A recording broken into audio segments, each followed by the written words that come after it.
So this year we're aiming to get a lot of the work east of Bristol done, which is track lowering in Box Tunnel, some renewals of track and track lowering in Sydney Gardens.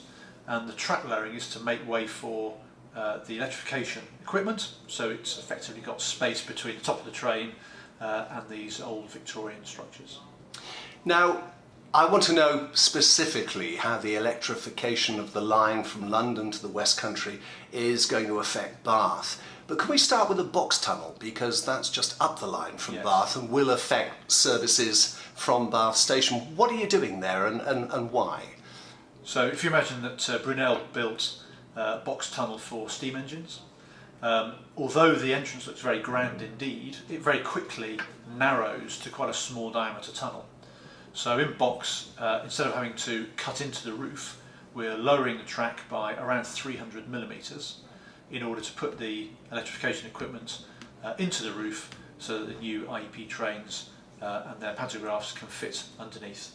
Box Tunnel is something short of 2 miles long, so you can imagine there's thousands of tons of spoil and ballast that have got to be excavated, removed, the track replaced and the early equipment installed. And you're going to do the job far quicker than Brunel's navvies originally took to build, to blast that tunnel through the hill. That's right, so we're aiming to get the track lowered within about 6 weeks. How is that going to affect services from Bath, or to Bath? So we've got what we're calling a temporary period of disruption from the 18th of July to the end of August. Services will be back up and running on the 1st of September at 5 o'clock in the morning, that's my commitment. We'll have local services will be disrupted to and from Bath, but trains will be stopping at Bath, and there will always be an hourly service that gets you from Bath through Bristol to London Paddington that will take under 2 hours. So at what point do you transfer to a coach? I mean, if you're going from Bath to London, do you have to coach to Chippenham to get past the Box Tunnel? So there'll be coaches to and from Chippenham and Bath, because that's the part of the railway network that's closed, but we'll be running trains from Bath to Bristol Temple Meads and up by Bristol Parkway into London, which will last just a shade under 2 hours. Coaches going to and from Bath Spa railway station are going to cause a few problems, aren't they? I mean, it's a very restricted space there, which is hotly contested at the moment by the taxi men. That's right. So, I mean, Bath itself is a very congested city. We work very, very closely with Bath and North East Somerset Council and their planning teams. We work very closely with First Great Western as well. Hopefully nobody noticed, but in September we did run a dummy bus replacement trial with a full complement of buses running from Bath to Bristol with very little impact on the local traffic pattern. So you're hoping there won't be problems traffic-wise with all these coaches going to and fro? So we've certainly planned and we're aiming for it to be a fairly smooth transition for people from the train to the bus for that 6-week period. Is Bath Spa station going to be affected? I know we've got a high power cable coming through, but is the station itself going to be altered? The station itself will remain pretty much as it is at the moment. We've got some works to do on painting and putting some better lighting into the station. The overhead power lines will be going to the station itself, but the station will remain pretty much as it is today. Now let's deal with Sydney Gardens, if we may. Brunel, when he built the Great Western Railway, turned it into a sort of piece of theatre. I mean, this is what's left of a Georgian pleasure garden, as you're probably well aware. And Brunel planned it so that people could watch his train sort of entering stage right and disappearing off stage left. Now, the big fear is obviously you have health and safety issues. The big fear is that people will no longer be able to see trains passing through Sydney Gardens. Is that going to be the case? We've submitted what we've got our pre-applications to the council with the outline of what our works are.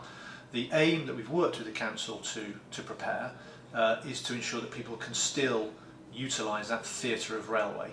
So the low balustrade wall we are trying to leave as low as we can, while still protecting members of the public from what will be 25,000 volts not very far away from them. So the plan that we're developing is one that sees a lowering of the garden immediately in front of that wall so that as you get closer to the wall, you can still see over it, you can still see the trains, but you can't clamber onto it and over it as people currently do. So there'll be, if you like, a ditch just before the wall that prevents people from being able to easily access the overhead power cable. So it'll both be safe and still give you the viewing pleasures that people have enjoyed for so many years. How do you stop people falling into the ditch? It's been constructed in a suitably gradual way, and there are steps that you can use to get down closer to the balustrade wall. What about the bridges across the railway passing through Sydney Gardens, one of them being the last remaining Brunel designed iron bridge on the Great Western Railway, as far as I understand it. What are you doing to them? So there's various works. There are, I think, 17 listed structures through the World Heritage Site. None of those are going to be demolished or rebuilt in any major way.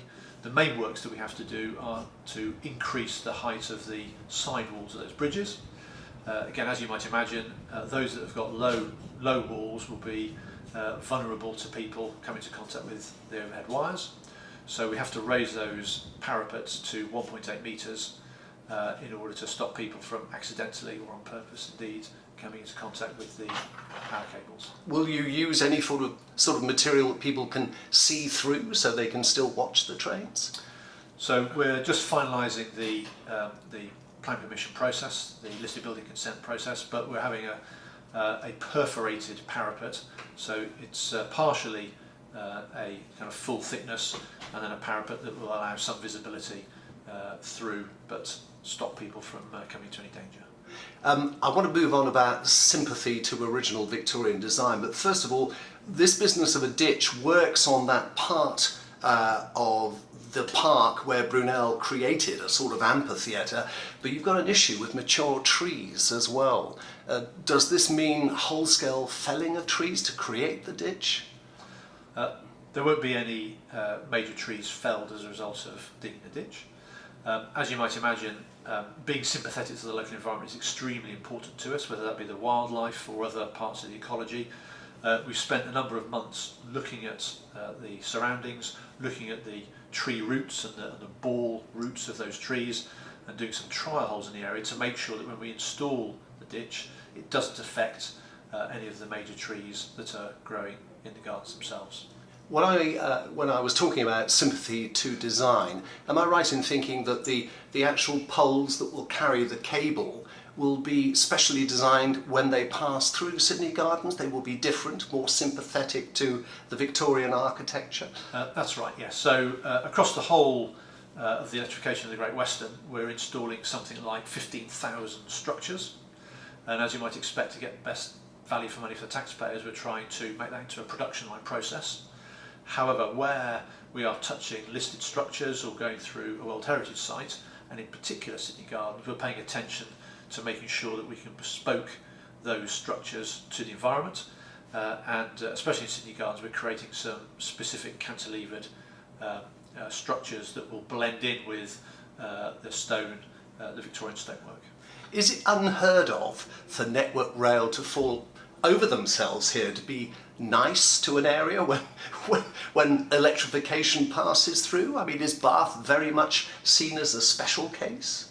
Bath is very much seen as a special case. It's a World Heritage Site, and we want to make sure that that World Heritage Site is not only maintained but perhaps improved by us introducing electrification and the greener environment it will produce as we take away diesel engines. I know you're going to go on to say faster journeys, bigger capacity, cleaner. Am I saying it all, or is there something else to say to add? You've said much of it. I mean, there will be short-term pain in terms of closing the route, in terms of getting access to the assets to be able to do the work, both in 2015 and in 2016. But I think people will agree, and certainly I think we have the full blessing of the council and the train operators, that when we introduce the new IEP trains in 2017, what we will get are trains that have greater capacity, they'll be brand new, they'll be more reliable, and particularly for Bath's environment being where it is, the environment will be improved because there's no emissions at the point of usage. There's only one way for house prices to go, and that's up. You've touched on something I should touch on, because everybody will be reaching for their diaries. When is this happening? I mean, as far as Sydney Gardens is concerned, when will this work be done, and will that restrict access? Will you no longer be able to go through Sydney Gardens from bottom to top while the work's underway? So we're working through our planning application with the council at the moment. And again, we're mindful of the various usage that Sydney Gardens has. Work will start in the spring of this year. We're aiming to start the work in the spring and hopefully have it completed by the end of this year. And as I say, we're trying to reduce the amount of restriction of access that people have for the gardens themselves.